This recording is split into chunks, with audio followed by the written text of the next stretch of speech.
Assalamualaikum warahmatullahi wabarakatuh.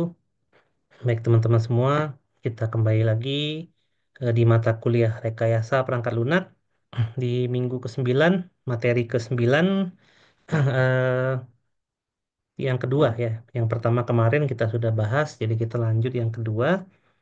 Jadi seperti dengan RPS kita ya, bahwa kita akan membahas banyak mengenai software apa operational and maintenance ya. Jadi di bagian itu. Karena dalam kegiatan kita sebelum UTS itu kita banyak membahas perangkat lunak sampai dengan tahapan testing ya. Tapi tidak hanya itu, nanti kita juga akan membahas beberapa materi mengenai bagaimana manusianya juga harus terlibat gitu ya dalam software development itu sendiri. Nah, di bagian kali ini kita akan membahas tentang software maintenance dan evolution gitu ya. Jadi di sini ada beberapa hukum yang akan kita bahas ya, yang dikeluarkan oleh Lehmans ya, walaupun memang hukumnya lama, namun hukum itu masih berlaku untuk perangkat lunak yang sekarang. Ada banyak sekali hukum-hukum yang dapat kita temukan ya dalam perihal software development. Namun yang paling terkenal itu ya salah satunya adalah hukum Lehman. Kemudian kita membahas juga tentang software evolution ya. Jadi ada beberapa evolusi dari perangkat lunak dan ada beberapa tahapan-tahapannya juga gitu ya. Baik, yang pertama kita membahas tentang software change. Ini sesuai dengan materi kita di awal. Ya, kita ngomongin the nature of software. Perilaku perangkat lunak itu secara natural itu tidak mungkin dihindari yang namanya perubahan. Ya, kita bisa lihat waktu itu dari kurva-kurva perangkat lunak di mana ada kurva perubahan di situ, gitu ya. Jadi kalau perangkat lunak itu dikatakan memang tidak pernah juga perangkat lunak itu dibangun dengan sempurna, ya pasti ada celahnya. Makanya dulu kita membahas tentang good enough ya, good enough software. Jadi good enough software, good practices software dan lain-lain. Jadi hanya sebatas good ya, tidak menjadi best ataupun menjadi perfect gitu ya. Nah, perubahan dari perangkat lunak ini tidak bisa dihindari ya. Jadi software change is inevitable, tidak bisa dihindari. Di mana kita akan bertemu requirement yang baru gitu ya. Seiring dengan aplikasi yang kita buat itu digunakan. Ya biasanya kalau aplikasi-aplikasi dari perusahaan besar itu akan mengikuti kebijakan pemerintah gitu ya. Lalu diturunkan ke kebijakan internal organisasinya. Nah, perangkat lunak pun akan mengikuti itu. Lalu kemudian ada lagi tentang masalah bisnis gitu ya. Di mana bisnis model bisnis itu berubah dengan cepat. Maka perangkat lunak pun harus bisa mengikuti pola bisnis yang sangat dinamis. Kemudian memang pasti ada beberapa kesalahan ya dalam penggunaan perangkat lunak dan kesalahan itu harus diperbaiki atau mungkin juga harus disesuaikan ya karena waktu di pertemuan kemarin di video yang terakhir itu kita lihat bahwa dari McCall's Quality ya ada yang namanya maintainability. Salah satu dari proses maintainability itu adalah proses untuk menyesuaikan gitu ya. Jadi bisa jadi sekarang perangkat lunak itu menggunakan suatu mekanisme A, lalu diubah menjadi mekanisme B gitu ya. Contoh misalnya sekarang itu adalah absensi eh, mahasiswa atau dosen, di mana absensi biasanya kita tanda tangan manual, lalu ada operator yang menginputkan itu ke sistem, lalu tercatat di sistem. Nah, itu diubah kebiasaannya menjadi menggunakan kartu RFID misalnya, lalu bisa jadi berubah lagi menjadi biometrik ya, entah itu menggunakan retina mata atau menggunakan sidik jari. Lalu seiring dengan berkembangnya teknologi, maka perangkat keras pun pasti akan berkembang gitu ya. Sistem Android akan berkembang, perangkat lunak menggunakan OS Android, OS iPod, apa Apple gitu ya, iOS juga akan semakin berkembang gitu ya. Jadi pasti akan ada hardware-hardware baru, arsitektur hardware baru dan lain-lain di mana software pun akan menyesuaikan terhadap itu. Dan memang ada performance ya atau yang kita sebut sebagai reliability di mana bisa jadi perangkat lunak yang kita buat itu semakin banyak yang menggunakan gitu ya. Data pun semakin banyak tersimpan, Kemudian kita harus memikirkan bagaimana caranya agar perangkat lunak yang kita buat itu tetap nyaman gitu ya, bila digunakan oleh user.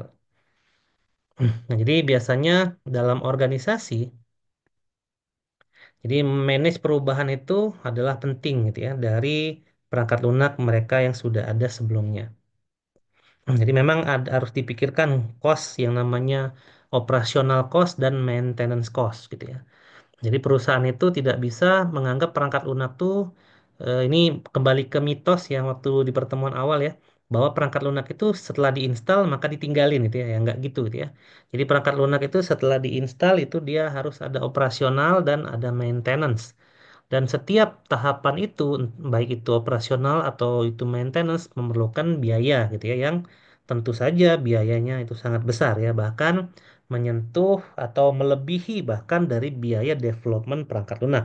Jadi biaya merawat itu lebih mahal daripada biaya membuat ya. Nah, biasanya organisasi itu akan berinvestasi pada pengembangan perangkat lunak, di mana investasi itu akan menyentuh kritikal bisnis mereka, gitu ya. Misal kita ngomongin marketplace, maka mereka akan mengelola marketplace itu sedemikian rupa sehingga ada fungsi-fungsi yang menarik bagi pengguna, misalnya ada fungsi untuk game, gitu ya, ada fungsi untuk layanan. Kalau Tokopedia itu ada Tokopedia Plus, gitu ya, untuk layanan ongkos kirim. Lalu kemudian ada kupon gitu ya. Lalu ada diskon, kemudian ada layanan pembayaran yang beraneka ragam dan seterusnya gitu ya. Karena memang target daripada Tokopedia itu menjalankan platform e-commerce ya. Jadi mereka pasti akan mau ya berinvestasi besar untuk perangkat lunak mereka, terutama yang ada kaitannya dengan critical bisnisnya mereka. Nah, karena bermainnya di area bisnis, kita harus ingat bahwa bisnis itu berubah dengan cepat gitu ya. Dan kita tidak bisa menyangkal bahwa ada kompetitor dari bisnis itu, maka kompetitor pun harus dilawan gitu ya. Kalau kita tidak bisa melawan kompetitor, maka kita akan tertinggal. Dan masing-masing itu pasti akan memiliki usernya masing-masing. Jadi memang pelayanan terhadap user itu merupakan kunci keberhasilan suatu organisasi. Ya, begitupun untuk permasalahan-permasalahan internal, misalnya untuk absen gitu ya, untuk pencatatan laporan, untuk pengkajian penggajian perusahaan, pengkajian performa perusahaan, karyawan misalnya dan lain-lain itu pun harus diupdate sistemnya karena itu juga akan mendukung dari SDM dari perusahaan atau organisasi itu agar bisa bekerja dengan baik ya dan tidak direpotkan lagi untuk masalah-masalah administrasi yang tidak perlu. Dan memang secara majority gitu ya, secara umum bahwa memang budget itu besar ya untuk perusahaan-perusahaan besar dan biasanya akan sesuai budgetnya untuk perusahaan-perusahaan yang kecil gitu ya. Nah, memang semakin besar perusahaan maka perlu budget besar untuk yang namanya evolusi dari perangkat lunak. Dan memang secara umum lagi ya in general bahwa yang namanya maintenance itu ya berevolusi gitu ya, perangkat lunak yang berevolusi itu memiliki biaya yang pasti lebih tinggi daripada membuat software baru ya karena memang ada tahapan-tahapan yang tidak hanya maju gitu ya dan kita harus mundur dulu ke beberapa tahapan karena memang kita harus mempelajari dulu kemudian membuat baru. Itu ilustrasinya sama kayak kita mau bikin rumah gitu ya. Kalau mau bikin rumah itu lebih mudah dan lebih sedikit budgetnya kalau kita membangun rumah dari tanah yang kosong gitu ya karena tinggal membangun saja daripada kita membangun ulang rumah atau menambah lantai 2, lantai 3 dan seterusnya dari kondisi existing yang sudah ada. Karena kalau rumah itu sudah ada bentuknya, udah ada pondasinya, maka harus dihancurkan dulu gitu ya. Maka harus dimodifikasi dulu dan itu pun akan memakan biaya. Jadi ada biaya penghancuran rumah, ada biaya modifikasi, lalu puing-puing rumah dibuang itu ada biayanya lagi dan lain-lain. Baru kemudian rumahnya dibangun ulang gitu ya, atau ditambahkan ke atas ya, ke lantai 2, ke lantai 3 dan seterusnya. Jadi sudah pasti yang namanya software berevolusi itu akan memerlukan biaya yang lebih besar daripada pembangunan software baru. Tapi memang worth it gitu ya. Memang itu sesuai gitu ya. timbal baliknya terhadap organisasi. Nah, semakin ke sini perangkat lunak semakin kompleks ya, fungsinya semakin banyak. Perusahaan yang menggunakan perangkat lunak pun semakin umum ya. Jadi justru sekarang kita jarang mendengar ada perusahaan yang tidak memanfaatkan IT ya di organisasinya. Ya, paling yang kita dengar hal seperti itu adalah di pemerintah gitu ya, yang tidak menggunakan IT untuk layanan langsung. Namun secara umum kembali lagi bahwa perangkat lunak itu sudah menggunakan IT ya di Indonesia, baik itu di apa di daerah-daerah ataupun juga sampai ke luar Indonesia ya, di luar negeri juga menggunakan perangkat lunak ya dalam operasionalnya. Nah, evolusi itu melahirkan teori tentang yang namanya program evolution dynamics, di mana perangkat lunak itu pasti akan berevolusi, di mana evolusi dari perangkat lunak itu akan mempengaruhi banyak hal gitu ya. Baik dari sisi perangkat lunak itu sendiri, dari sisi bisnis ataupun dari sisi organisasi. Jadi sudah diteliti oleh banyak peneliti gitu ya.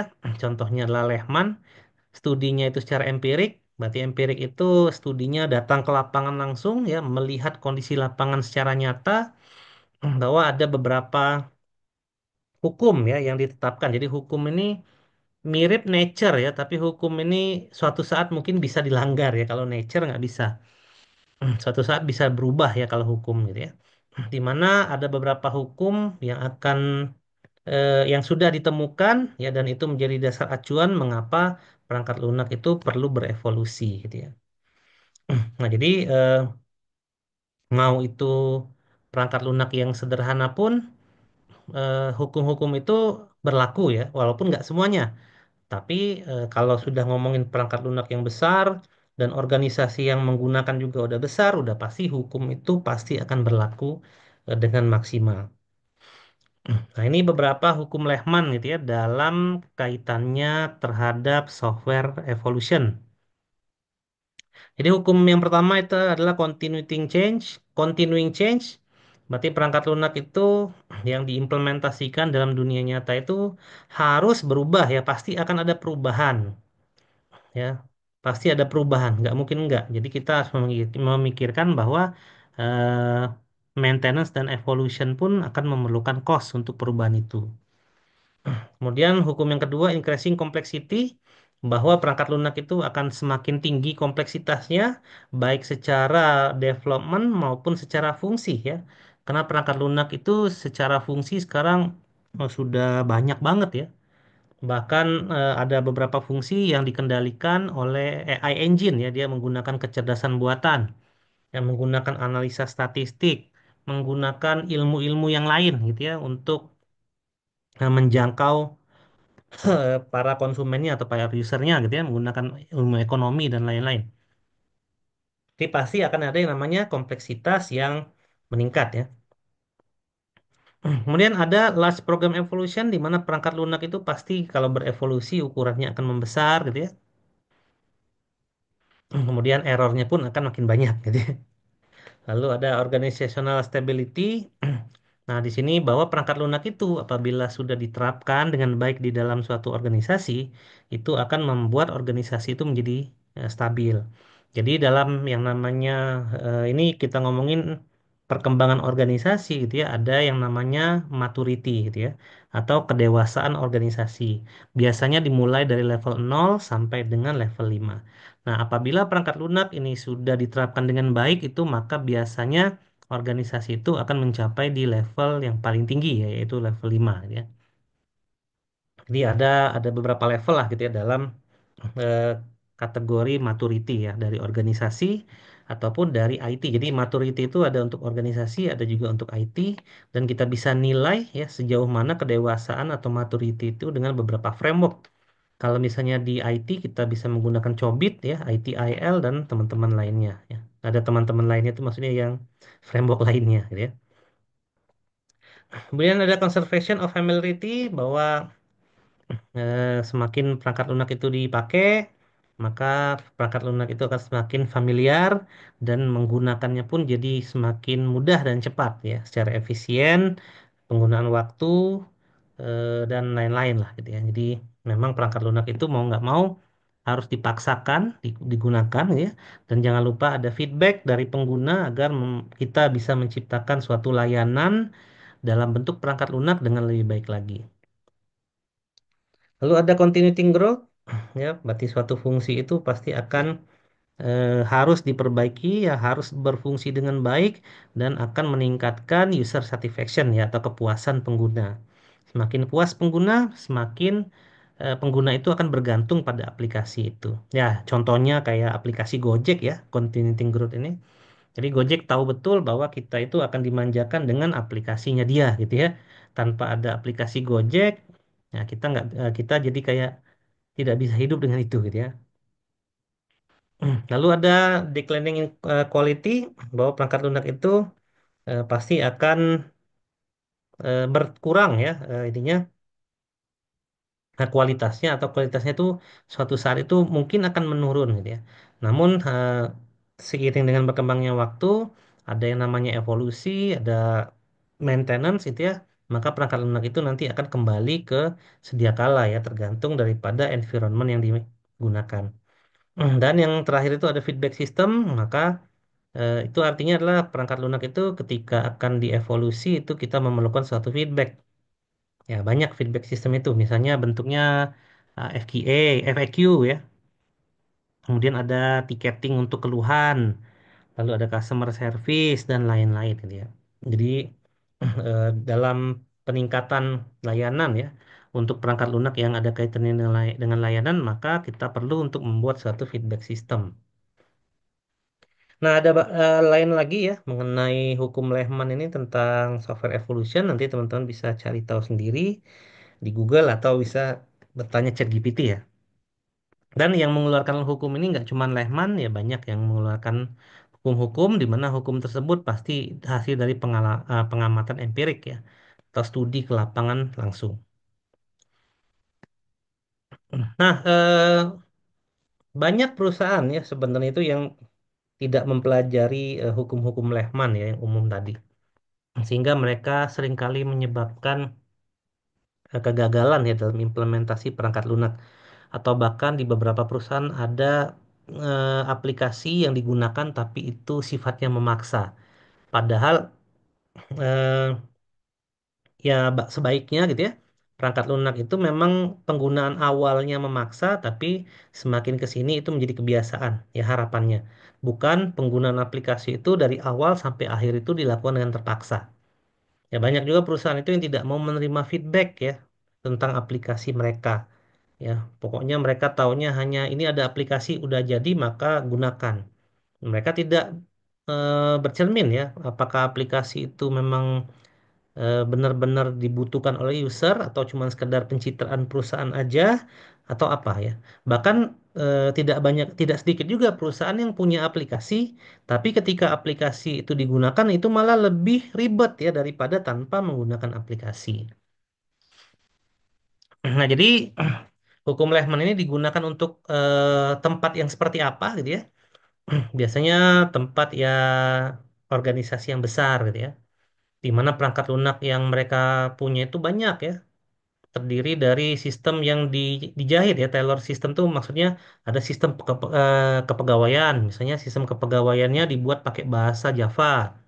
Nanti ada sistem penjadwalan, penjadwalannya dibikin pakai PHP misalnya.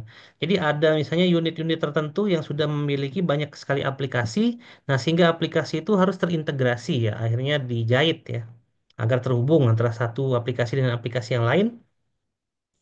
Nah, karena setiap unit memiliki aplikasi, tentu semuanya berbeda, mulai dari desain berbeda, tampilan UI berbeda, UX berbeda, fungsi berbeda gitu ya, atau apa secara umum experience lah ya yang kita pakai itu berbeda dalam menggunakan aplikasi.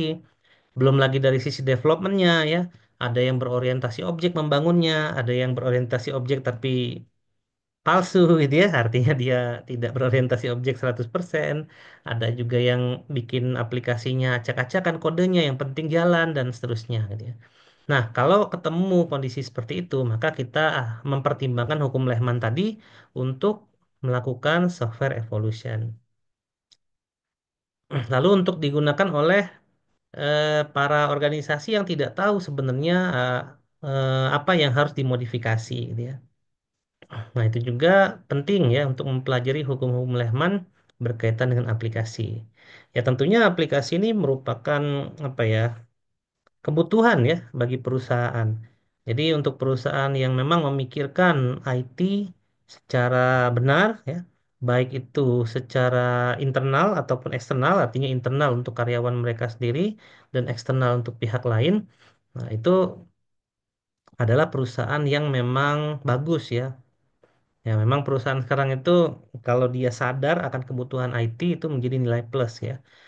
Akan beruntung kita bisa bekerja di sana apabila perusahaan-perusahaan yang dimaksud itu mereka memang secara teknologi bisa beradaptasi dengan benar. Tapi itu agak sulit ya, apalagi ini di Indonesia ya. Itu sulit. Tapi ada gitu ya. Nah, itu tadi adalah software evolution ya. Jadi memang sesuai dengan apa yang kita bahas di awal, di pertemuan pertama gitu ya, kedua tentang the nature of software, maka yang namanya software evolution itu memang penting. Nah, kemudian kalau software maintenance ini juga sama ya, ini masih ada di dalam lingkup evolution. Jadi dalam software maintenance ini kita memodifikasi perangkat lunak ya terhadap penggunaannya.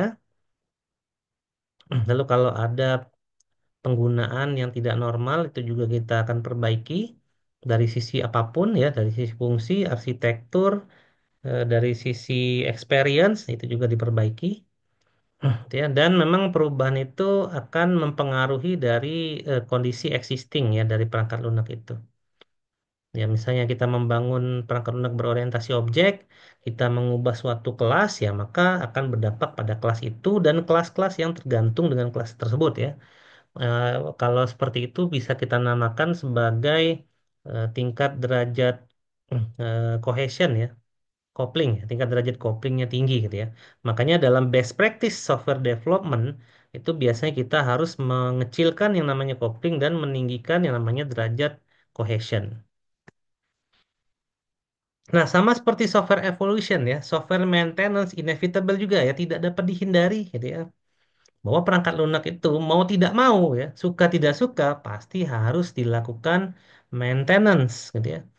Pasti dalam operasional itu ada yang namanya maintenance.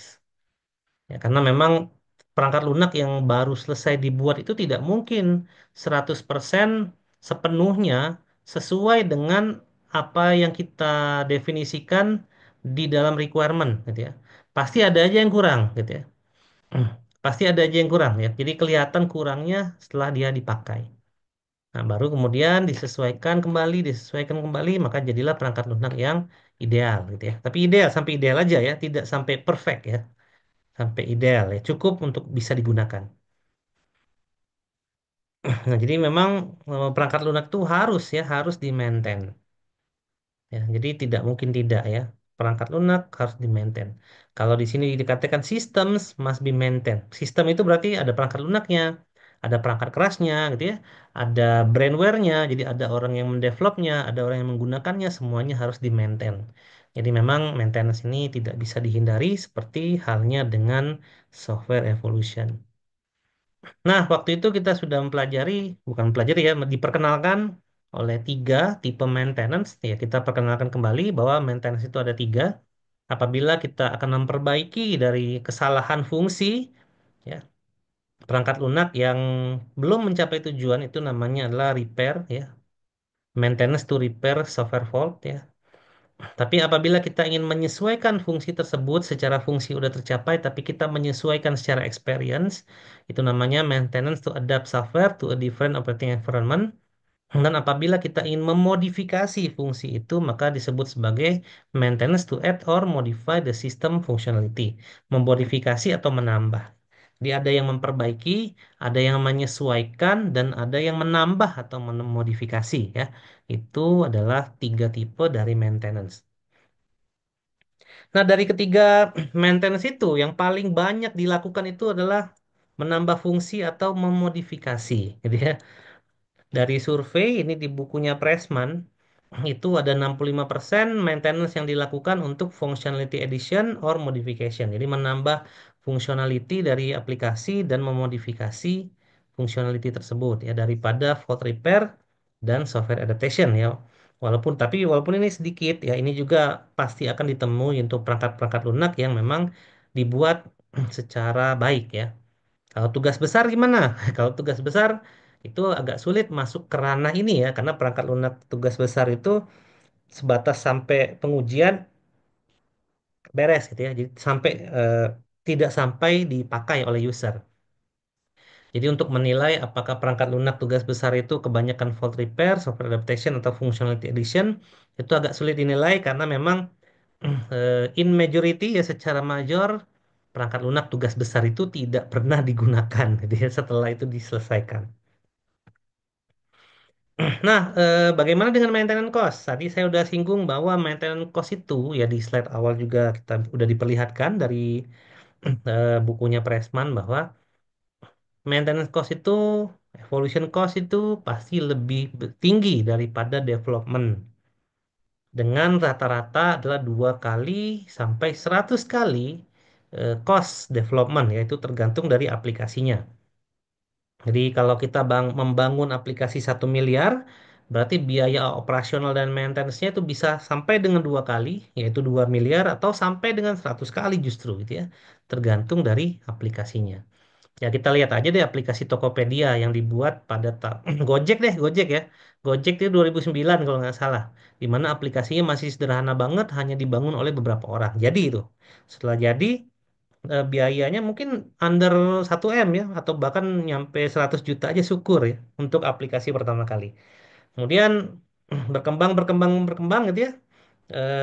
Kita jangan lupa ada cost programmernya yang tiap bulan dibayar, ada orang marketing ya, jumlah pegawainya bertambah, kompetitor ada saingan, maka harus meningkatkan kualitas dan lain-lain. Nah, itulah yang disebut sebagai biaya maintenance ya. Biayanya operasional dan maintenance. Jadi pasti akan besar ya tergantung dari aplikasinya. Dan itu besarnya itu tadi ya, both technical and non-technical. Jadi misalnya biaya programmernya tadi ya, saya sebut biaya marketing, ada orang marketing ya. Bertambah tuh orang marketingnya, terus ada orang bisnisnya juga, ada orang produknya juga, jadi macam-macam. Jadi itu non-teknik ya. Jadi non-technical factors itu yang tidak terkait dengan software developmentnya gitu ya. Nah itu pasti akan 2 kali sampai 100 kali lebih tinggi. Dan perangkat lunak yang makin kompleks itu pasti harus di-maintain dengan baik ya. Kalau perangkat lunak itu gagal beroperasi ya maka tinggal menunggu kehancuran saja. Gitu ya.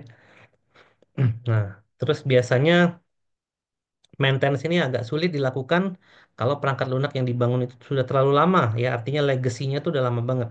Misalnya perangkat lunak yang dibangun dengan bahasa pemrograman yang sangat lama gitu ya, menggunakan compiler yang sudah nggak support lagi dengan operation system saat ini dan seterusnya.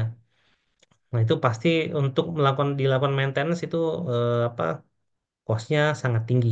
Bahkan tidak jarang perusahaan ketika bertemu dengan perangkat lunak yang dibangun dengan bahasa pemrograman yang sudah jadul gitu ya, mereka langsung menggantinya dengan sistem yang baru. Jadi tidak dilakukan maintenance atau evolution, maka dia langsung memilih switch untuk mengganti program itu dan membuatnya fresh dari awal lagi. Nah, ini adalah beberapa perbandingan ya cost ya antara proses development dengan maintenance. Jadi dilakukan survei bahwa untuk development cost sistem satu itu mungkin sekitar 200 lebih dolar ya. Lalu untuk sistem 2 tuh ada sekitar 170 ya, 50 lebih dolar secara development. Kemudian kita lihat ada maintain di sini ya. Untuk sistem 2 ya ini maintainnya udah hampir 2 kali. Untuk sistem satu itu udah 1 banding 1 ya dengan proses maintenance. Nah, jadi memang proses maintenance itu dan evolution itu memiliki cost yang lebih tinggi ya daripada proses development itu sendiri. Nah, faktor apa saja sih yang nanti akan terkait dengan maintenance? Nah, ini biasanya yang non teknik ya, dan non technical factors. Yang pertama itu adalah team stability.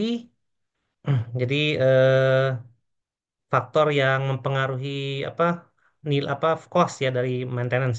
Jadi maintenance itu bisa murah, bisa mahal. Itu terkait dengan pertama team stability, gitu ya. Ini mungkin terkait ya tadi ya yang non teknikal ya, ataupun ini juga ada yang teknikal rasanya terkait dengan ini ya program Age and Structure yang teknikal ya. Jadi ini dua-duanya sepertinya ya. Jadi yang menentukan maintenance itu cost-nya besar atau kecil pertama dari tim stability. Lalu yang kedua dari contractual responsibility ya, ini developer yang bertanggung jawab itu memiliki skill yang baik atau tidak ya, memiliki desain aplikasi yang memang mendukung perubahan atau tidak dan lain-lain. Lalu ada kemampuan skill staff dari penggunanya dan yang terakhir adalah aplikasi itu sendiri ya dari umurnya dan dari strukturnya.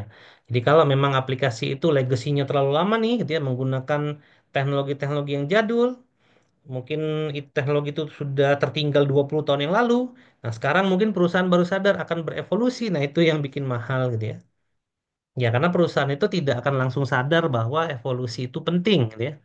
Pasti maintenance dan evolusi itu penting. Pasti mereka itu ya melihat kompetitor dulu gitu ya, santai-santai dulu dan seterusnya. Jadi ini adalah empat hal ya yang mempengaruhi maintenance cost factors ya, yang mempengaruhi cost dari suatu maintenance. Bisa murah, bisa mahal, tergantung dari empat hal ini. Nah, dalam kita menilai satu perangkat lunak ya, jadi perangkat lunak itu apakah harus di maintenance, apakah harus berevolusi dan lain-lain. Ya, di sini kita harus hitung atau kita harus nilai gitu ya. Ada yang namanya complexity matrix. Jadi kita bisa hitung secara maintain. Misalnya, oh ini ternyata kita secara teknis nih ya. Oh ini ternyata fungsinya terlalu panjang atau kelasnya terlalu panjang atau yang kita sebut sebagai large class gitu ya. Maka kelas ini harus dipecah. Nah, dan seterusnya ya. Itu teknisnya kita sebut sebagai refactoring, tapi skornya kita hitung dengan nilai yang namanya MI atau maturity MI itu maintainability index ya. Nah, untuk complexity ini maka akan tergantung dari control structure, data structure, dan objek, metode, dan seterusnya ya, atau ukuran modul ya, dan lain-lain. Nah, lalu ada proses metrik juga, ini biasanya yang akan mempengaruhi dari proses maintenance juga, ya siapa yang membuat, berapa lama gitu ya, ini kaitannya dengan prosesnya. Jadi kalau misalnya kita akan memperbaiki sesuatu ya, corrective maintenance, maka kalau yang diperbaiki banyak ya cost-nya tinggi gitu ya. Lalu waktu yang digunakan untuk menganalisa aplikasi yang sekarang itu juga tergantung kompleksitasnya dan seterusnya. Dan ada evolution proses. Nah, di sini ada beberapa contoh gitu ya, atau beberapa tahapan lah ya dalam melakukan evolution. Jadi evolution ini tidak bisa semerta-merta gitu ya. Jadi ada beberapa tahapan practices ya karena kita menggunakan buku Pressman ya, di mana buku Pressman itu juga sudah mengincludekan practices secara empirik, maka apa yang dia tulis itu bukan sekedar teori doang gitu ya. Nah, bagaimanakah proses maintenance itu seperti ini gitu ya? Ketika sistem yang baru sudah ada, lalu dilakukan identifikasi untuk perubahan. Begitu ada perubahan, maka diusulkan di sini dalam bentuk proposal change. Ya, setelah itu baru dilakukan yang namanya proses evolution, software evolution process. Kemudian akan menjadi sistem yang baru lagi ya. Jadi tadinya versi 1, sekarang versi 1.2 misalnya. Nanti diperbaiki lagi ya, jadi 1.3. Kemudian versi 2, versi 3 dan seterusnya ya. Jadi ini akan berevolusi. Nah, bagaimana caranya software evolution process itu seperti ini gitu ya. Jadi begitu ada kebutuhan ya apa change request ya, kebutuhan yang harus berubah, dilakukan impact analysis dulu. Misal eh, kita sekarang absensi menggunakan absen kertas misalnya, absensi mahasiswa. Nah, absen kertas ini nanti akan direkap oleh dosen. Nanti dosen yang masukin ini ke sistem. Atau kalau yang dulu itu bukan dosen yang masukin ke sistem, tapi staff gitu ya. Nah, kita mau bikin aplikasi yang baru nih. Misalnya ada kebutuhan urgensi untuk membuat aplikasi itu menjadi absensi menggunakan fingerprint. Nah, kita analisa dulu dampaknya. Ya, apa kelemahan dan kelebihan saat kita menggunakan manual, menggunakan absen kertas, apa kelemahan dan kelebihan kalau menggunakan biometrik ya sidik jari. Nah, analisa yang biasa dilakukan itu ya analisa SWOT ya. Biasanya SWOT itu ada strength, weakness, oh dan T-nya, O-nya saya lupa, T-nya threat ya, ancaman. Nah, itu analisa yang biasa dilakukan. Nah, lalu kalau udah ketemu impact analisisnya, ternyata memang positifnya lebih tinggi kalau kita membuat absen dengan menggunakan biometrik, maka kita lakukan release planning. Nah, release planning itu berarti kapan nih mau diimplementasikan? Nah, absen itu urgensinya itu bebas sebenarnya ya. Mau dijalankan di tengah semester, di awal semester atau kapanpun sebenarnya bebas saja. Tapi kalau aplikasi yang lain bisa jadi harus periodik gitu ya. Misalnya untuk perwalian, maka periodiknya ya pas perwalian berarti satu semester sekali. Maka kalau aplikasi perwalian biasanya kalau mau berevolusi maka release planningnya itu sebelum perwalian ya. Kalau setelah berarti untuk digunakan di perwalian selanjutnya ya. Nah, dari situ kita lakukan ini ya, maintenance tadi ya, dia entah itu fault repair, platform adaptation, atau system enhancement. Nah, kalau udah, maka kita implementasikan perubahannya, gitu ya. Terus kalau misalnya masih mau diubah lagi, di release planningnya lagi, dilakukan maintenance lagi, ini bisa milih ya maintenance-nya, entah itu full repair, platform adaptation, atau system enhancement. Kalau tadi kita akan mengubah gitu ya, dari suatu aplikasi dengan apa absensi dengan manual menjadi sidik jari itu masuknya berarti ke sistem enhancement ya. Nah, setelah selesai ya diimplementasikan, maka akan menjadi sistem baru yang rilis. Misalnya sistem yang lama itu sistem 1.1 di mana absensi itu diinputkan manual oleh staff, diinput manual oleh mahasiswa pakai kertas, kemudian staff yang menginput ke aplikasi. Nah, sekarang langsung dipotong ya shortcut bahwa si mahasiswa yang nanti akan absensi sendiri di kelas gitu ya, menggunakan biometrik. Nah, jadi akan ada yang namanya sistem absensi atau sistem akademik versi 1.4 misalnya gitu ya. Nah, kalau misalnya ada perubahan lagi kembali lagi ke sini ya dan seterusnya. Jadi ini adalah tahapan-tahapan untuk berevolusi. Nah, kalau tahapan-tahapan ininya, implementationnya ya, itu biasanya ini ya. Jadi ada perubahan dulu, propose change tadi ya. Kemudian dilakukan requirement analysis, kemudian requirement updating, software development biasa ini ya. Kayak SDLC biasa gitu ya, panjang ke depan. Nah, apabila ada perubahan yang sifatnya urgent, maka yang namanya maintenance ya tetap diperhitungkan gitu ya. Nah, kalau misalnya urgent, kita tidak mengikuti tahapan-tahapan tadi, gitu ya. Nah, apa yang dimaksud dengan urgent? Sebenarnya, jadi urgent itu misalnya gini ya. Jadi ada sistem failure yang sangat-sangat serius, yang harus diperbaiki. Kalau nggak diperbaiki maka rugi. Nah, itu berarti change request-nya urgent. Kalau change request-nya urgent, ya langsung aja. Biasanya akan langsung memodifikasi source code gitu ya. Jadi kalau misalnya change request-nya urgent, maka langsung dianalisa source code-nya, dimodify source code-nya, langsung di-deliver ke sistem yang baru. Jadi tidak menggunakan apa ya requirement seperti software development lifecycle yang biasa gitu ya. Jadi tidak satu-satu ya tapi langsung analisa kode gitu ya. Dimodifikasi kodenya kemudian baru di-deliver. Ya, terus misalnya sistem environment-nya akan diganti ya. Itu juga urgent change request dan kalau bisnis berubah itu secara cepat itu biasanya juga masuknya ke urgent change request. Nah, kalau urgent gimana? Urgent langsung buka kode gitu ya. Baik, itu saja mungkin materi kita mengenai software maintenance dan evolution.